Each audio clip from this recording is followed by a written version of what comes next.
바람직한 부모의 길을 찾아 함께하는 여행 부모의 세계TV 연두쌤입니다. 안녕하세요. 오늘은 또 어떤 하루를 보내셨나요?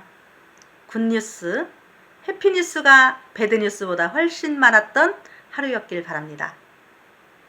우리는 멋진 엄마이니 배드뉴스, 새드뉴스도 거뜬히 이겨낼 힘을 장착하고 있다는 걸 잘 알고 있습니다.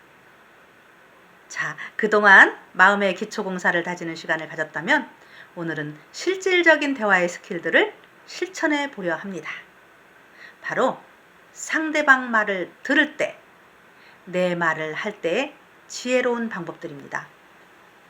지난 시간 우리는 상대방의 말을 들을 때 그 말의 속뜻, 즉 그의 감정, 생각, 느낌을 공감하며 듣도록 노력해야 한다고 배웠습니다. 여러분, 엘버트 메라이언 박사는 의사소통의 법칙으로 이렇게 말했습니다.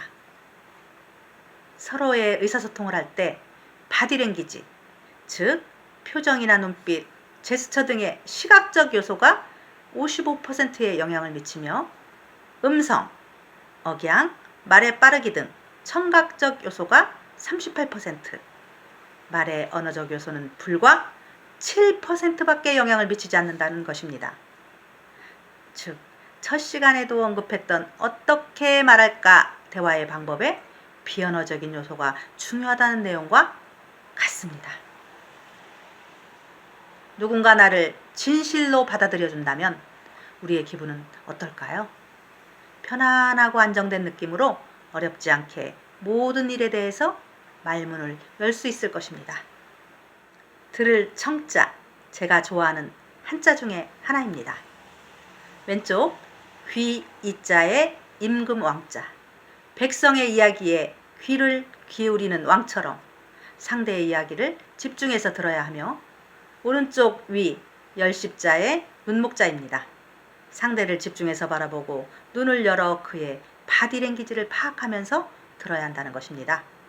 그리고 오른쪽 아래쪽 한일자에 마음심자, 들을 때는 상대의 마음과 하나가 되어서 들어야 한다는 것, 즉 적극적인 공감의 마음을 가져야 한다는 것입니다. 귀를 열고 눈을 열고 온 마음을 다해 깊이 있는 경청을 해야 한다는 거죠. 네, 그럼 지금부터 상대의 이야기를 듣는 두 가지 방법을 말씀드리겠습니다.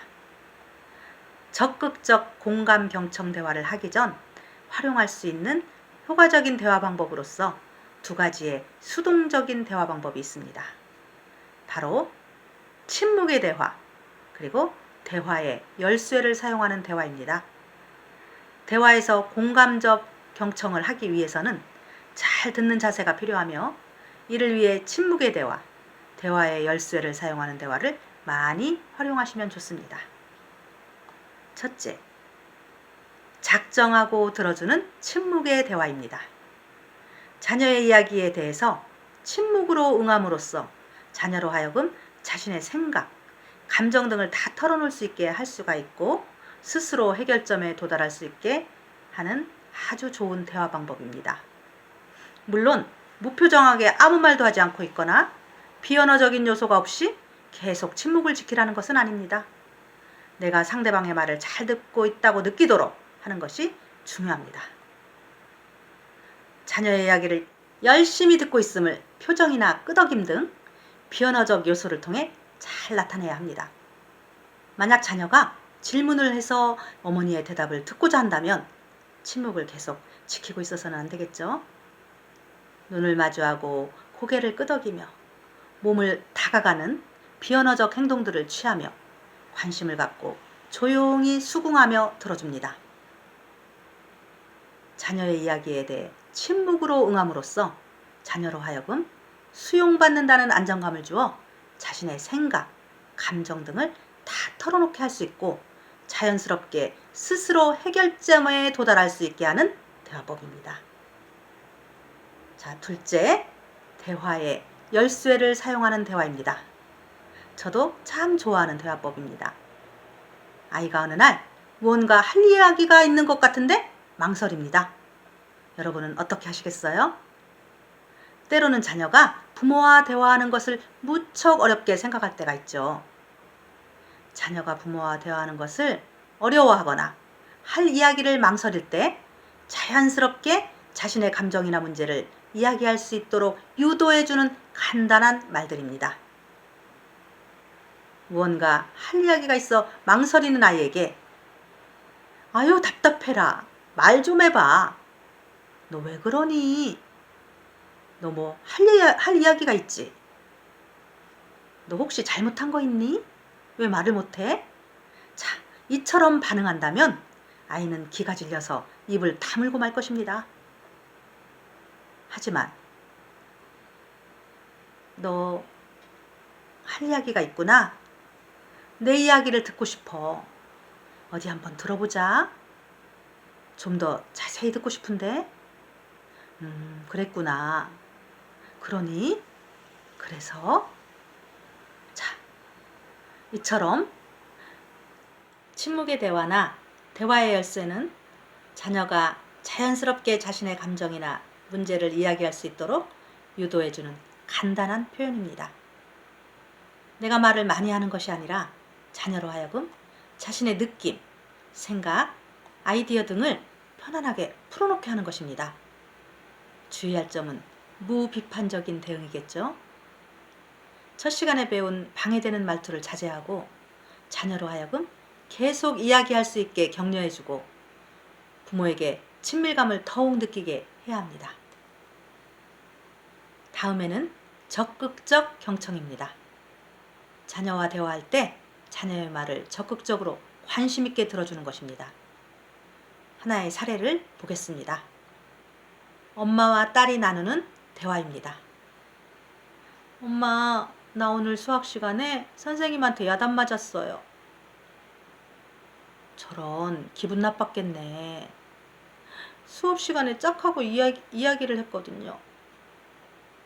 짝하고 꼭 할 이야기가 있었구나. 아니 엄마, 꼭 할 얘기가 있었던 건 아니고요. 오늘도 선생님이 다 아는 것 가르쳐 주시잖아요. 매일매일 두 자리 덧셈을요. 같은 내용을 여러 번 들어서 지루했구나. 그런데 나만 떠든 게 아니거든요. 철호도 짝하고 이야기하고 석호도 장난쳤는데 다른 아이도 이야기했는데 너만 야단을 맞아 억울했구나.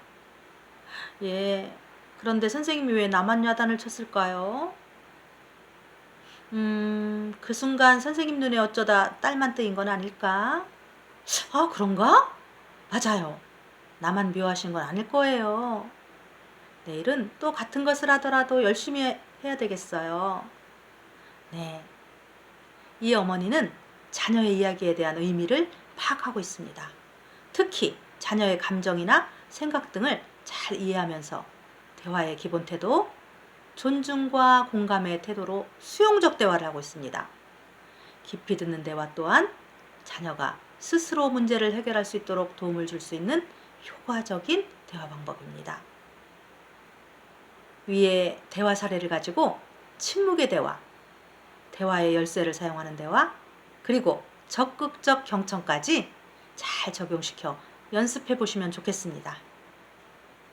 여러분, 1대 2대 3의 법칙을 아시나요? 내가 한 번 말할 때 상대는 2번 말하게 하고 3번 리액션을 해라. 네, 경청에 아주 좋은 기준인 것 같습니다. 다음 시간에도 도움이 되는 자녀와의 대화법을 가지고 또 찾아오도록 하겠습니다. 저 연두쌤과 함께 바람직한 부모로의 여정에 계속 함께 해주실 거죠? 감사드립니다.